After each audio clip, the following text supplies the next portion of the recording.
은혜로운 찬양에 감사드립니다.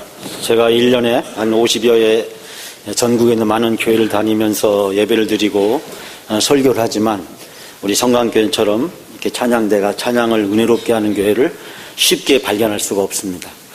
정말 제가 찬양을 들을 때마다 또 예배 드릴 때마다 이 찬양대가 찬양을 함께하는 모습이 너무 아름답고 은혜롭습니다. 이런 귀한 찬양이 있는 예배를 드리는 것이 우리에게는 큰 기쁨이고 축복인 줄 믿습니다. 배고픈 고양이가 외출을 했습니다. 며칠 동안 아무것도 먹지 못했던 이 고양이가 마침 비틀거리며 걸어가는 쥐를 발견하고 그 쥐를 덮쳤습니다. 그리고 한 손으로 그 쥐를 움켜쥐고 그 쥐를 삼키려고 하는데 갑자기 이 쥐가 고양이 귀에다 대고 한마디 속삭였습니다. 그 말을 듣는 순간 고양이는 맥을 빠져서 그 쥐를 놓고 자기가 오던 길을 터벅터벅 걸어갔습니다. 숨어있던 다른 쥐들이 그 쥐는 반드시 죽었구나라고 생각했는데 고양이가 그 쥐를 놓고 가는 모습을 보면서 다 몰려들어서 그 쥐에게 물었습니다. 아니 도대체 무슨 일이야? 우리는 자네가 다 죽는 줄 알았는데 어떻게 살아나게 된 거야? 도대체 자네는 고양이에게 뭐라고 했걸래? 그 고양이가 자네를 삼키지 않고 놓고 간 거야 라고 이야기했더니 이 쥐가 다른 쥐들에게 의기양양하게 이렇게 말했답니다. 나 쥐약 먹었거든. 이렇게 얘기했답니다. 그러자 다른 쥐들이 깜짝 놀라서 하는 말이 아니 쥐약을 먹었는데 어떻게 이렇게 멀쩡할 수가 있어? 다시 물었습니다. 그러자 그 쥐가 하는 말이 요즘 2, 3일 몸이 안 좋아서 내가 감기 몸살약을 먹었어 라고 이렇게 이야기했답니다. 여러분 쥐가 먹는 약은 쥐약이죠. 그러니까 이 쥐는 쥐약을 먹었다라는 그런 이야기입니다. 쥐가 쥐약을 먹으니까 겁날 것이 없듯이 우리 성도들이 먹어야 될 약이 있는데 우리는 그 약을 영약이라고 이야기합니다. 즉 영의 양식이죠. 즉 구약과 신약의 말씀인 줄 믿습니다. 보약은 육신의 건강을 보장해 주지만 영약은 우리의 영혼을 건강하게 만들어주는 줄 믿습니다.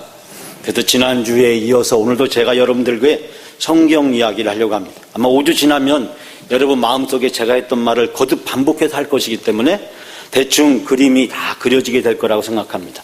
성경은 한 권으로 되어 있지만 이 성경 안에는 66권의 작은 책들로 묶여져 있다고 말씀드렸습니다.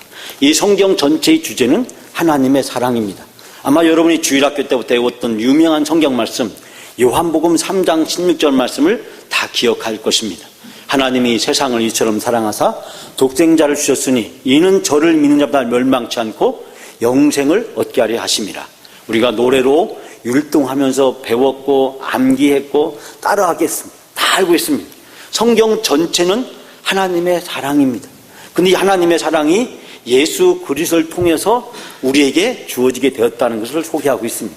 근데 이 성경에 보면 성경은 다시 둘로 나눠지게 되는데 첫 번째는 구약이고 둘째는 신약이라는 걸 우리는 잘 알고 있습니다. 구약은 말 그 자체로 오래된 약인데 이 오래된 구약의 말씀은 39권으로 되어 있고 이 39권에 있는 구약의 말씀에 가장 중요한 주제는 바로 이 구약에 있는 큰 산이 있다고 제가 말씀드렸습니다. 그 산이 바로 신의 산이라고 말씀드렸습니다. 즉 이스라엘 백성은 애굽에서 나온 출애굽 사건을 통해서 신의 산에서 하나님을 만나게 되고 거기서 하나님이 어떤 분이신지 자기가 누군지를 알게 되었는데 이 구약 성경 39권의 전체의 핵심되는 말씀은 출애굽기 20장 1절 2절 말씀이라고 말씀드렸습니다. 애굽에서 종되었던 너희를 인도해낸 나 여호와가 가라사대. 즉 하나님은 어떤 분이냐면 이스라엘 백성에게는 구원의 하나님이시고 이스라엘 백성은 누구냐라고 질문했을 때 애굽에서 종이었다는 것입니다. 즉 하나님은 이스라엘 백성에게 자기가 누군지를 가르쳐주고 이스라엘 백성이 누군지를 가르쳐 주었습니다. 즉 우리가 하나님을 알게 되면 우리가 누군지를 알 수 있게 되는 것입니다. 그래서 구약 성경은 결론적으로 하나님의 백성으로 살아가는 법을 우리에게 가르쳐주고 있습니다. 자, 그에 비해서 신약 성경은 3 곱하기 9 27권으로 되어 있는데 27권에 있는 신약 성경의 말씀에 보면 신약에도 큰 산이 있는데 바로 갈보리 산이 있습니다. 갈보리 산에서는 십자가와 부활이 있고 십자가와 부활을 통해서 하나님은 이스라엘 백성들에게 이제는 모든 사람들에게 하나님의 자녀로 사는 법을 가르쳐주고 있습니다. 구약이 출애굽기 20장 1절 2절 말씀이 핵심이었다면 신약에 있는 말씀의 핵심은 요한복음 1장 12절 말씀입니다. 이 말씀을 기억하는 분이 많이 계시라고 생각하는데, 이 말씀은 영접하는 자, 곧 그를 믿는 자들에게는 하나님의 자녀가 되는 권세를 주셨으니, 즉 신약 성경에서는 예수 그리스도를 통해서 십자가와 부활을 통해서 우리는 하나님의 자녀로 살아갈 수 있게 되었다는 겁니다. 하나님의 백성보다는 하나님의 자녀라고 하는 이 친숙한 관계를 통해서 이제 이 백성과 하나님의 관계가 아니라 마치 아버지와 자녀의 관계로 우리가 하나님을 섬기며 살아갈 수 있도록 해주셨다는 것을 소개하고 있습니다. 자, 그래서 이 구약과 신약으로 나눠지게 되는데, 구약은 다시 세 개로 나눠진다고 제가 말씀드렸습니다. 어렵지 않게 17, 5, 17 세 가지로 딱 나눠지는데 17권의 역사서로 쭉 나눠지게 되고, 오늘 소개할 5권의 시가서, 다음 주에 제가 소개하게 될 17권의 예언서로 나눠지게 됩니다. 17, 5, 17 외우기도 쉽죠? 자, 이 17권의 역사서, 지난번에 말씀드렸듯이 태초에 하나님이 천지를 창조하시니라.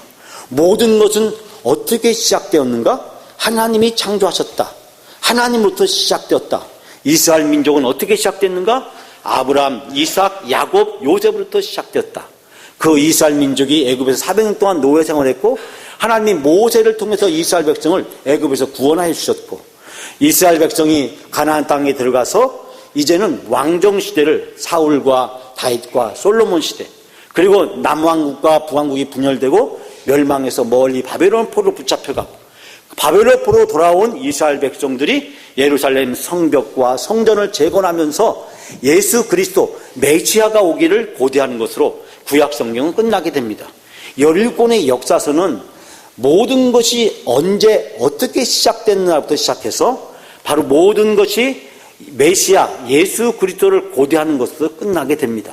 그래서 이 17권의 역사서의 주제를 지난번에 제가 말씀드렸듯이 하나님의 주권, 하나님의 주인 되심이 이 17권의 역사서의 핵심적인 내용이라고 이야기했습니다. 하나님이 모든 것을 만드셨다. 하나님이 모든 것을 다스리고 지배하고 계신다.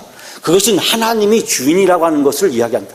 그러므로 우리는 우리가 인생을 살아가면서 우리의 삶의 전 영역에서 하나님의 주인 되심을 고백하고 인정하며 살아간다는 것이 지난주 제 말씀의 내용이었습니다. 오늘 두 번째로 제가 소개하고 있는 이 5권의 시가서입니다. 제가 예수님을 처음 믿었을 때 대학생 선교회에서 성경을 가르치던 순장이 저에게 이야기하기를, 인생에 성공하려면 성공 지침서에는 잠언을 읽어야 되고, 연애 편지를 잘 쓰려면 사랑학개론인 아가서를 읽어야 되고, 철학자가 되려면 인생의 허물을 깨닫게 해주는 심오한 전도서를 읽어야 되고, 소설가가 되려면 드라마틱한 인생의 대반전을 다루고 있는 욥기를 읽어야 되고, 시인이 되려면 다양한 노래와 시로 가득한 시편을 읽어야 된다고 이야기하면서 이 5권의 시가서는 히브리 문학의 정수라고 이야기를 하고 있습니다. 제가 신학교 와서 신학을 배우고 예배학교에서도 학생들을 가르치면서 다시 발견하게 된 것은 바로 이 5권의 시가서는 바로 우리 인생 이야기를 담고 있다는 것을 알게 되었습니다. 그래서 이 5권의 시가서를 다른 말로 제목을 붙인다면 인생 사용 설명서, 인생 매뉴얼이라고 이야기할 수 있습니다. 다시 말씀드리면 이 5권의 시가서가 가르쳐주고 있는 가장 중심적인 메시지는 우리가 어떻게 살아야 되냐는 것입니다. 어떻게 살아야 되냐는 거예요.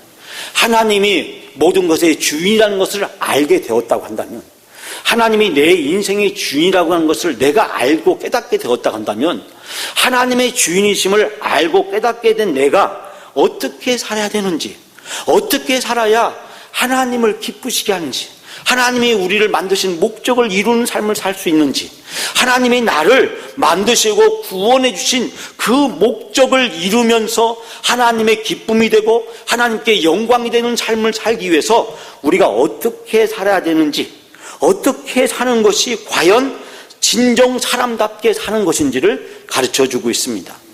한 법과대학 교수가 있었습니다. 그가 가르치는 많은 학생들 중에 유독 그 교수의 눈에 띄는 성실한 학생이 한 명 있었습니다. 이 학생은 공부도 열심히 하고 예의범들도 바르고 학생들 사이에 좋은 인기를 가지고 있었습니다. 뿐만 아니라 다른 교수들도 이 학생들을 칭찬을 아끼지 아니했습니다. 어느 날 교수가 교정을 거닐다가 마침 도서관에 나오는 이 학생을 만나게 되었습니다. 그 학생과 이런저런 이야기를 함께 나누다가 교수는 이 학생에게 물었습니다.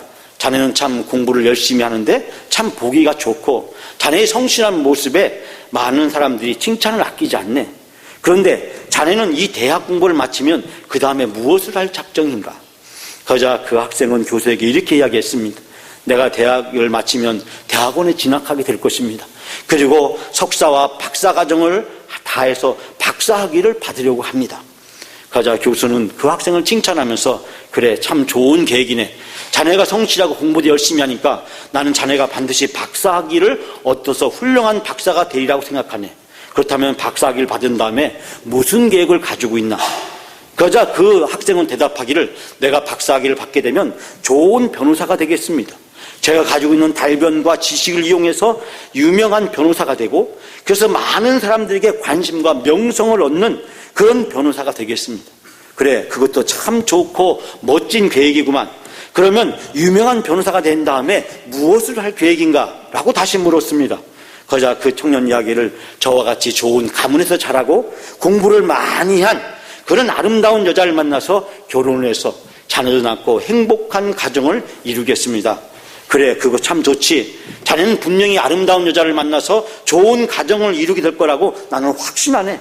그렇다면 내가 한 번만 더 묻고 싶은데 그 다음에는 어떻게 할 계획인가? 라고 물었습니다. 그러자 이 학생은 대답하기를 내가 그 다음에는 이제 열심히 일해서 명성도 얻고 돈도 벌고 그리고 아이들도 장성해서 결혼을 시키게 되겠죠. 그리고 나서 은퇴를 하게 되면 아내와 함께 세계 일주 여행을 하면서 편안하고 건강한 노후를 보낼 계획입니다. 그러자 그 교수는 참 기가 막힌 계획일세. 나도 자네처럼 꼭 그렇게 되었으면 좋겠네. 미안하지만 한 번만 자네에게 더 묻고 싶은데 그렇다면 그 다음에 어떻게 하겠는가? 라고 묻자 그 학생은 당황해하면서 글쎄요, 그 다음까지는 생각해보지 못했습니다. 그러면서 뭔가 당황한 표정을 짓고 교수 앞을 떠나갔다고 이야기를 합니다. 한 번뿐인 우리의 생명, 한 번뿐인 우리의 인생에서 가장 소중한 것은 무엇일까요? 이 학생의 경우처럼 좋은 대학을 졸업하고 좋은 직장에 취업하는 일, 좋은 배우자를 만나서 그리고 결혼해서 자녀를 낳고 행복한 가정을 이루는 일, 명성과 돈을 얻고 그리고 건강하고 편안한 노후 생활을 보내는 일, 어느 것 하나 우리 인생에 좋지 않은 것은 없습니다. 우리 인생에 어쩌면 필요한 것들입니다. 그렇지만 과연 이것이 우리 인생에 영원한 것일까요? 우리 인생에 가장 소중한 것일까요? 우리 인생에 가장 소중한 것은 무엇일까요? 오늘 시편에 있는 말씀은 바로 이 5권의 시가서는 인생 사용 설명서, 우리가 인생을 어떻게 살아야 하나님께 기쁨이 되고 어떻게 해야 하나님이 우리를 만드시고 어떻게 해야 우리가 하나님이 우리를 구원하신 그 목적을 이루는 삶을 살 수 있을까? 어떻게 하면 하나님이 기뻐하는 인생을 살 수 있을까? 그 해답을 우리에게 던져주고 있습니다. 미국의 세드르백 교회 닉 워렌 목사는 목적이 이끄는 삶이라고 하는 유명한 베스트셀러에서 교회는 5가지 중요한 목적이 있다라고 이야기하면서 우리 모든 그리스도인들은 이 5가지 성경에 나타나는 목적을 위해서 살아야 된다라고 이야기하고 있습니다. 첫 번째가 예배고, 두 번째가 교제고, 세 번째가 훈련이고, 네 번째가 봉사고, 5번째가 전도입니다. 그러면서 릭 워렌 목사는 이야기를 예배와 교제는 이 세상에서뿐만 아니라 천국에 가서 영원히 있을 것이고 훈련과 봉사와 그리고 전도는 이 세상에서만 주어진 것이라고 이야기하면서 예배야말로 하나님이 우리를 창조하신 제1의 목적이고 교회가 이 세상에 존재하는 최고의 목적이 바로 예배라고 그는 이야기하고 있습니다. 천국에 가서 영원히 지속되는 것. 그러므로 지상에서 이 예배는 천상 예배를 위한 훈련이고 연습이라고 하는 것입니다.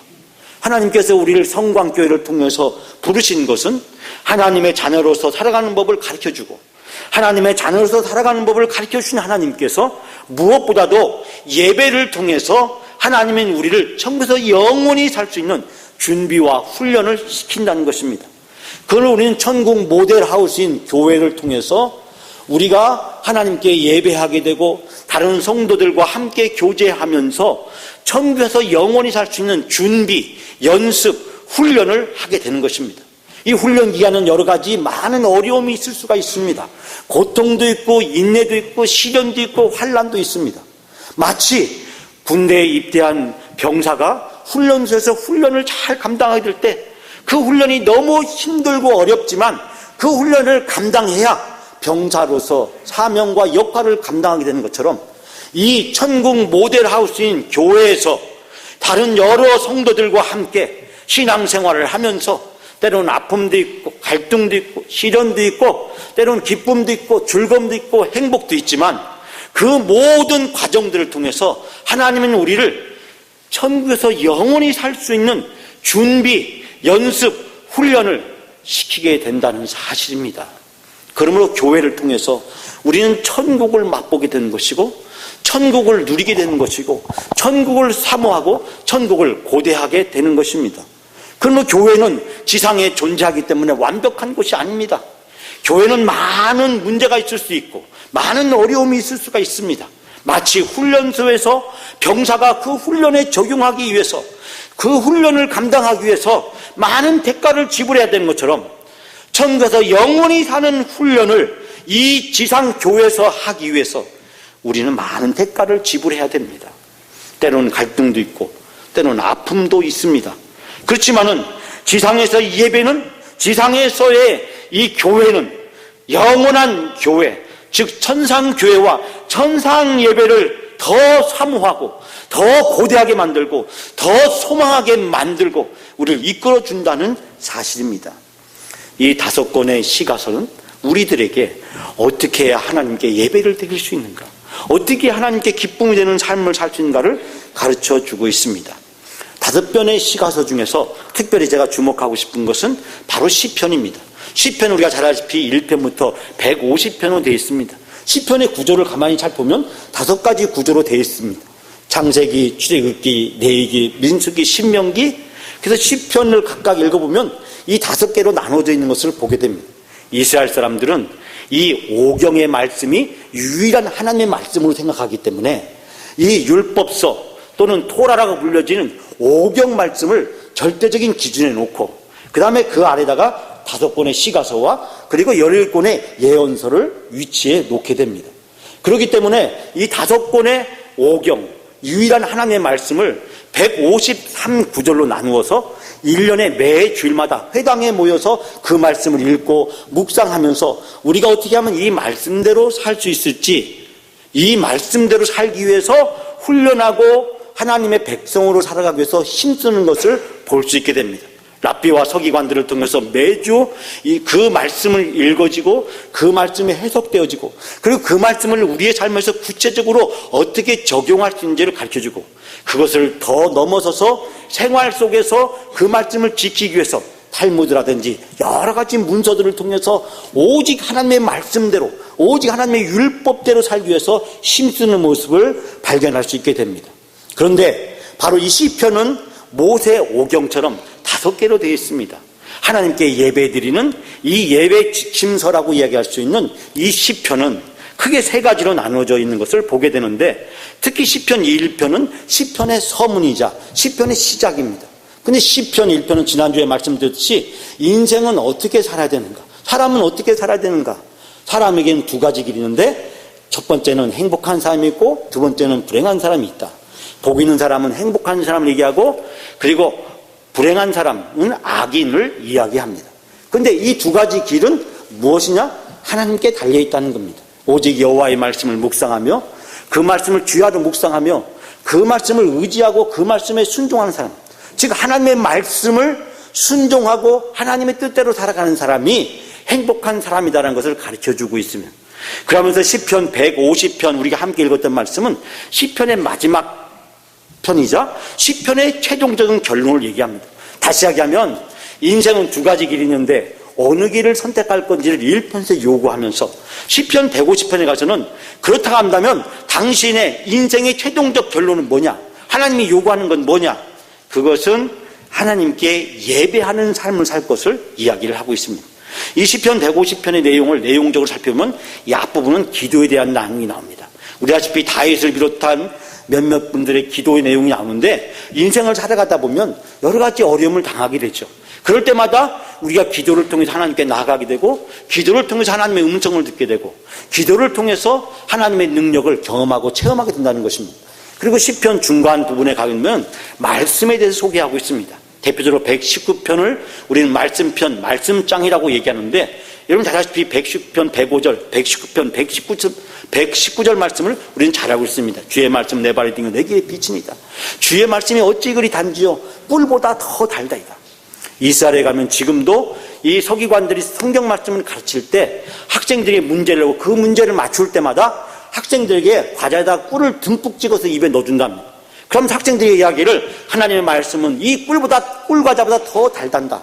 그럼 학생이 아이고 선생님 무슨 말씀을 그렇게 하세요? 세상에 이 꿀과자보다 더 단 게 어디 있어요? 하나님 말씀은 딱딱하고 재미없고 지루하고 하나님 말씀은 힘든데 어떻게 이 꿀과자보다 하나님 말씀이 더 달다는 거예요? 그 아이가 성장해 가면서 인생의 어려움과 고난과 역경을 겪을 때 그때 하나님의 말씀을 떠올리게 되고 그 말씀을 통해서 그것을 이겨내게 될 때 그때서야 하나님의 말씀은 그 꿀과자보다도 더 달다는 말씀이 사실이라는 걸 깨닫게 된답니다. 결국 인생을 살아가면서 우리가 기도로 살아야 되고 인생을 살아가면서 말씀으로 살아야 된다고 가르쳐주면서 시편의 120편 이하의 맨 마지막 부분에 갈수록 찬양과 감사에 대한 시로 가득 차 있는 것을 보게 됩니다. 결국 시편 150편은 예배의 지침서, 예배를 우리가 어떻게 드려야 되는지를 소개하고 있다고 말씀드렸는데 그 시편의 150편이 가르쳐주는 교훈은 뭐냐면 예배는 기도와 말씀과 찬양으로 우리에게 예배할 것을 소개하고 있는 것입니다. 우리가 주일날 드리는 예배의 순서를 보면 그 예배의 순서는 기도의 순서들이 여러 개가 들어있고 또 찬양대의 찬양을 비롯해서 찬양의 내용들로 이 예배가 순서가 포함되어 있고 또 설교를 비롯한 이 성경 말씀을 읽고 성경 말씀을 듣는 이 말씀의 순서로 되어 있는 것을 보게 됩니다. 기도 예배에 있어서 빠지면 안 되는 세 가지 기도와 말씀과 찬양으로 하나님은 우리에게 예배할 것을 소개하고 있는 것을 발견할 수 있게 됩니다. 하나님의 백성으로 살아가는 법이 뭐냐? 그것은 바로 예배하는 삶이라고 하는 것입니다. 그래서 이스라엘 백성이 애굽에서 나왔을 때 하나님은 시내산에서 모세를 통해서 이스라엘 백성들에게 하나님께 나오는 법을 하나님과 동행하는 법을 다시 이야기하면 하나님께 예배드리는 법을 가르쳐 주셨습니다. 우리가 하나님께 나아가는데 하나님께 장애가 되는 것이 있습니다. 그것은 바로 죄입니다. 그래서 우리가 예배의 첫 부분에 참회의 기도 시간을 갖게 되었습니다. 같이 공동으로 기도하고 각자 침묵 가운데 여러분이 개인적인 죄를 고백하는 시간을 가졌습니다. 우리가 기도할 때 반드시 회개의 기도 순서를 기도의 앞부분에 넣습니다. 여러분이 주일날 교회 올 때 아니면 평일날도 늘 항상 교회 올 때마다 늘 기도하면서 하나님 감사합니다. 하나님께 감사와 영광과 찬양을 돌리고 두 번째는 우리가 하나님 앞에 나아가는데 우리 각자가 지은 죄를 회개하는 시간을 갖게 됩니다. 이스라엘 백성들이 하나님 앞에 나올 때 죄의 문제를 해결하기 위해서 하나님은 5대 제사를 허락해 주셨습니다. 그래서 번제, 소제, 화목제, 속죄제, 속건제 이 5가지 제사를 통해서 하나님이 이스라엘 백성들이 하나님 앞에 나올 때 죄를 해결할 수 있도록 해 주셨습니다. 그런데 우리는 어떻습니까? 죄를 해결받았음에도 불구하고 여전히 세상 속에 살아가면서 또 죄를 짓게 됩니다. 그래서 하나님은 이제 하나님과 동행하는 법을 가르쳐 주셨는데 그것이 7대 제사입니다.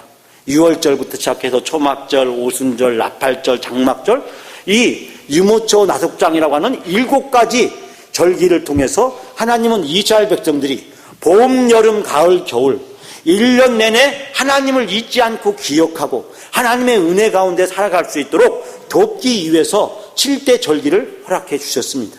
애굽에서 나온 것을 영원히 잃어버리지 말라고 해서 6월절을 허락해 주셨습니다. 6월절을 생각할 때마다 이스라엘 백성들은 하나님이 옛날에 우리 백성이 우리가 애굽에서 노예 생활했는데 그때 하나님이 우리를 구원해 주셨어.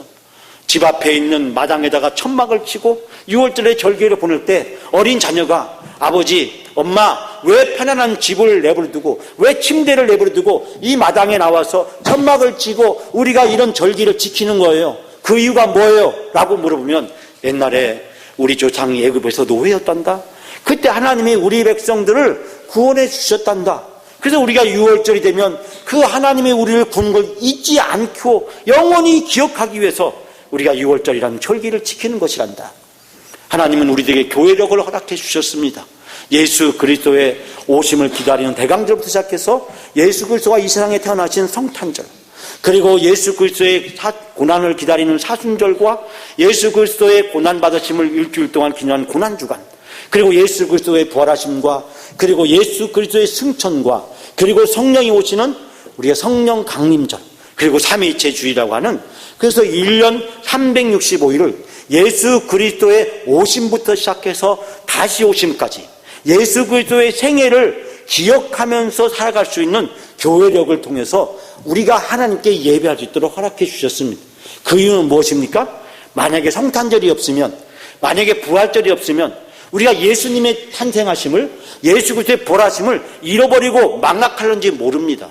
매년 명절이 다가오듯이 명절을 통해서 우리가 자연에게 감사하고 조상에게 고마운 마음을 잊지 않도록 살아갈 수 있도록 해주는 것처럼, 이 교회력을 통해서 예수 그리스도를 잊지 않도록 하나님은 바로 5대 제사 7대 절기를 통해서 하나님 앞에 나와서 온전히 예배할 수 있도록, 그리고 하나님을 영원히 기억하며 하나님과 함께 동행할 수 있도록, 그래서 하나님의 은혜와 능력 가운데 살아갈 수 있도록 인도해 주셨고, 그 하나님은 이스라엘 백성들이 예배하기 위해서 성막도 설계해 주셨고 성전을 짓게 하셨고 회당에서 예배드리게 하셨고, 오늘날 이 교회를 통해서 하나님께 예배할 수 있도록 우리에게 허락해 주신 것을 발견하게 됩니다. 하나님의 최고의 관심은 바로 예배였습니다.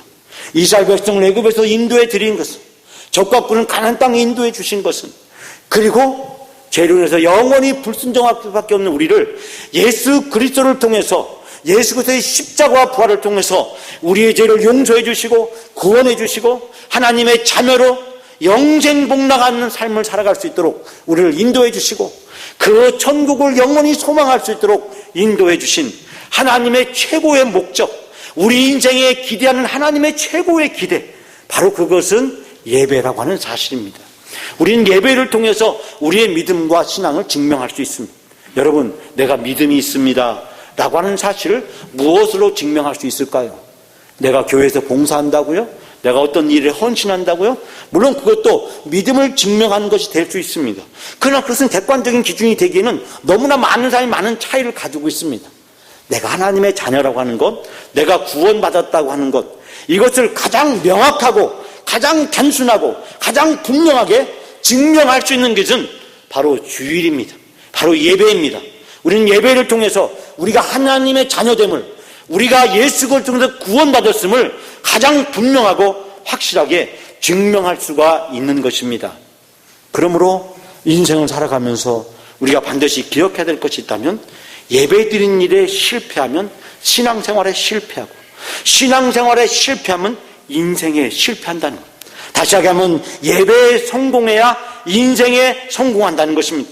예배를 통해서 우리의 믿음을 증명할 수 있고, 예배를 통해서 하나님이 기뻐하시는 삶을 살 수 있기 때문입니다. 오늘 시편 150편의 말씀은 우리에게 세 가지를 분명히 얘기합니다. 누구에게 예배를 해야 되느냐? 하나님께 예배를 해야 된다는 것입니다. 우리 예배는 오직 하나님께 드리는 것입니다. 우리는 이 시간에 뭘 받기 위해서 온 것이 아닙니다. 은혜를 받기 위해서 온 것이 아닙니다. 우리가 축복을 받기 위해서 온 것이 아닙니다. 그것은 하나님이 우리에게 주시는 보너스 선물에 불과한 것이지, 본질은 하나님께 예배를 드리는 것은 하나님께 영광을 드리는 것입니다. 하나님의 주인 되심을 인정하고 그 주인 되심을 온전히 고백하는 것, 이것이 예배의 본질이고 예배의 핵심인 것입니다. 그러면 예배를 드리는 모든 성도들은 지금 이 앞에 하나님이 계시다고, 이 앞에 하나님이 계시고 이 앞에 계신 하나님 앞에 나를 세우는 것이 예배입니다. 이걸 다른 말로 호람데오라고 이야기합니다. 하나님 앞에 나를 세우는 것. 매 주일마다 교회 올 때마다, 매 순간순간 예배를 드릴 때마다 지금 내 앞에 하나님이 계셔.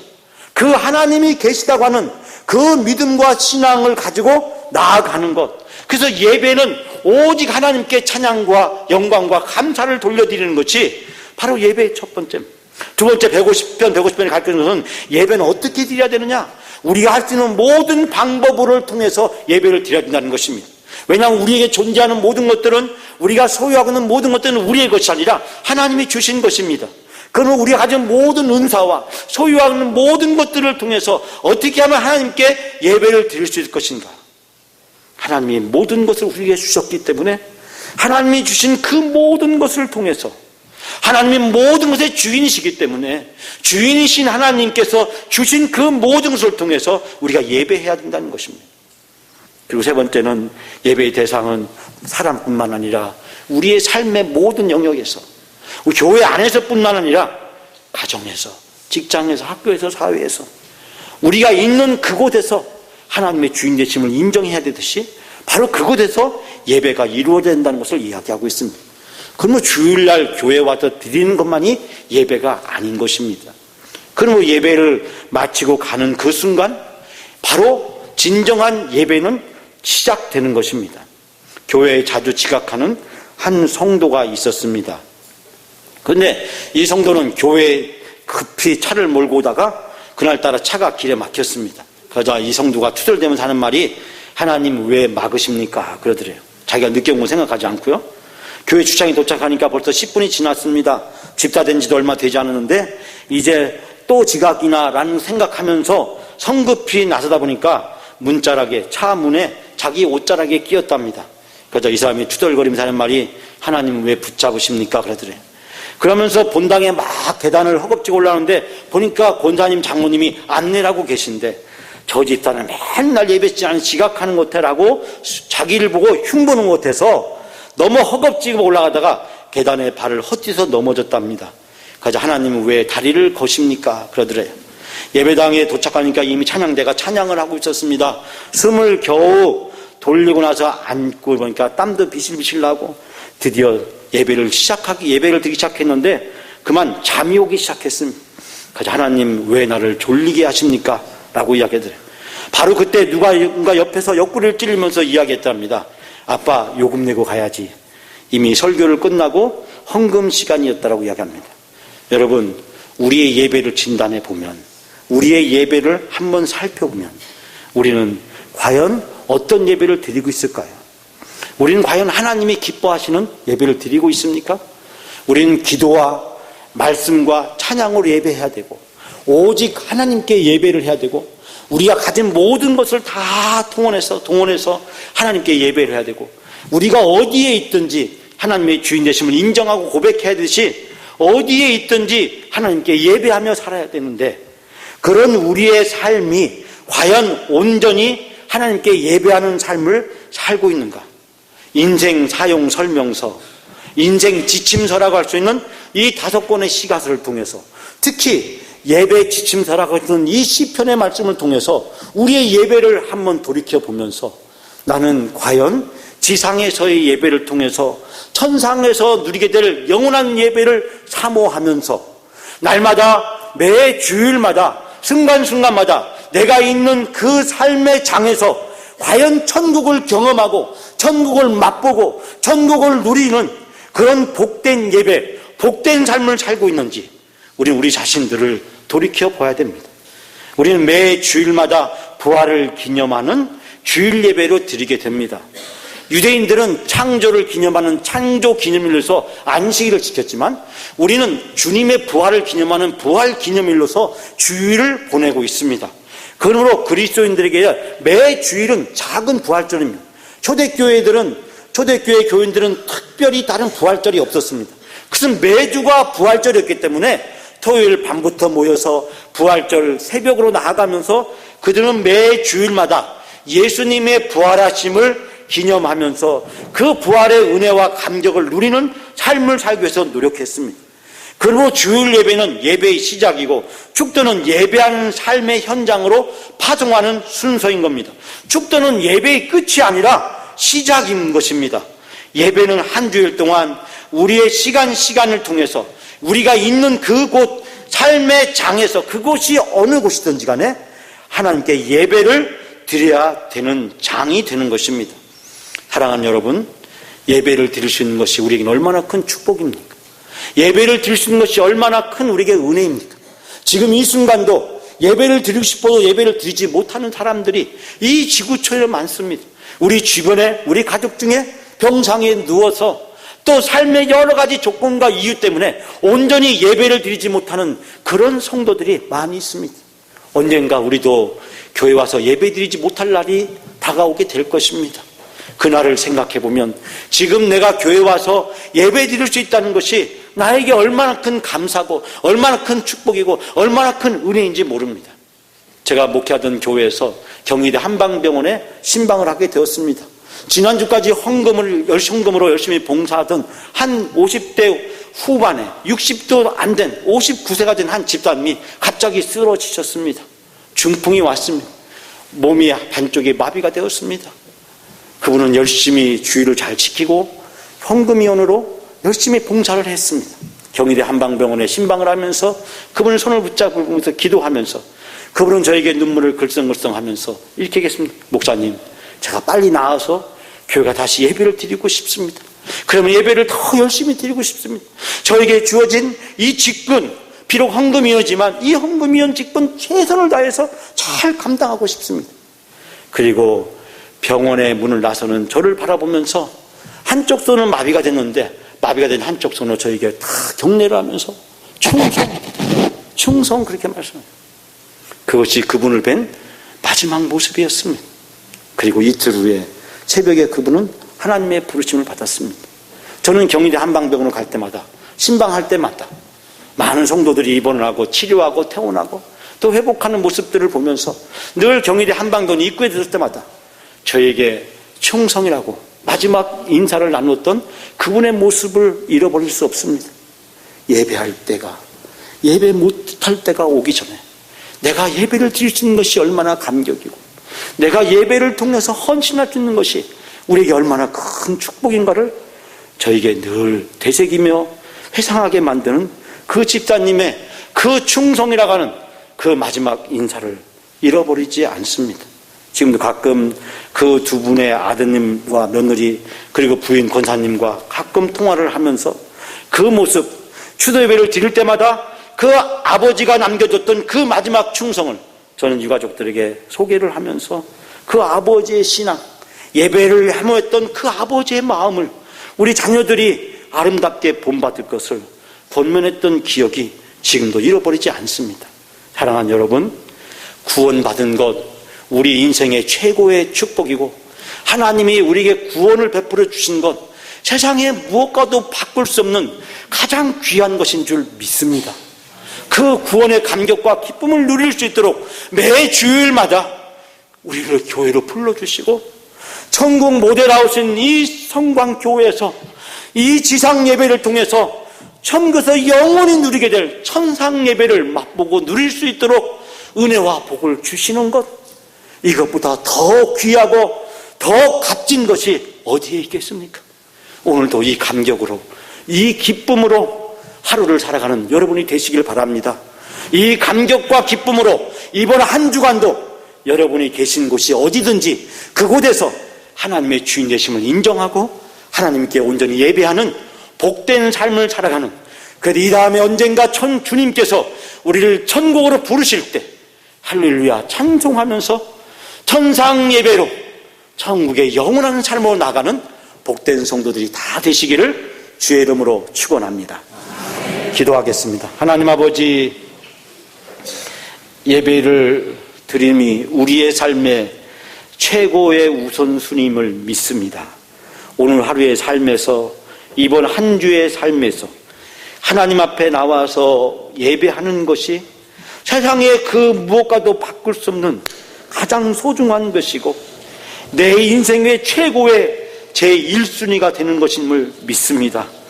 하나님의 주인 되심을 온전히 고백하고 인정하는 이 거룩한 예배를 통해서 천상 예배를 더 사모하고 더 고대하면서 그 천상 예배에서 누리게 될 영원한 기쁨과 소망을 통해서 이번 한 주도 고난과 역경과 세상의 모든 것부터 승리하는 우리 성만 가족들이 다 될 수 있도록 도와주시옵시고, 예배를 통해서 하나님이 인정하고 예배를 통해서 하나님께 최상의 가치를 돌려드리는, 그래서 예배에 성공해서 신앙에 성공하고 인생에 성공하는 하나님이 인정하시는 진정한 행복한 성도들이 다 될 수 있도록 인도하여 주시옵소서.